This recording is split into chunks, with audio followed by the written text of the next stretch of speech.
আসসালামু আলাইকুম। আপনারা যারা এখনো কাজ করছেন, কাজ অফ করেননি, আপনাদের উদ্দেশ্য ছোট্ট একটি কমেন্ট পড়ে শোনাবো। তারপর যদি আপনাদের মনে হয় যে এই ফেস ভেরিফিকেশনের মতো ফালতু আপডেট অফ না হওয়া পর্যন্ত কাজ করা সেফ, তাহলে আপনারা কাজ করেন, না হলে সবাই কাজ অফ রাখবেন। তো এখানে একটা ভাই কমেন্ট করেছে, কিছুদিন আগে ওয়ার্ল্ড কাপ থেকে বিকাশে উইথড্র দিয়েছিলাম, টাকা পাওয়ার পরের দিনে একজন ফোন দিয়ে বলতেছে আমি ওয়ার্ল্ড কাপ থেকে বলতেছি।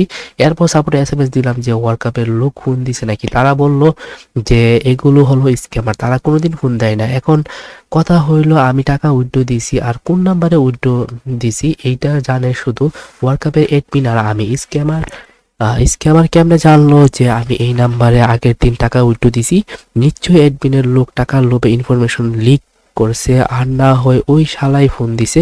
একটা সিম্পল নাম্বারের প্রাইভেসি রাখতে পারে না, আর ওরা নাকি ফেস ভেরিফাই এর ইনফরমেশন খুব সাবধানে রাখবে, কেউ টাকা দিলেই তো সুন্দর মতো লিক করে দিবে।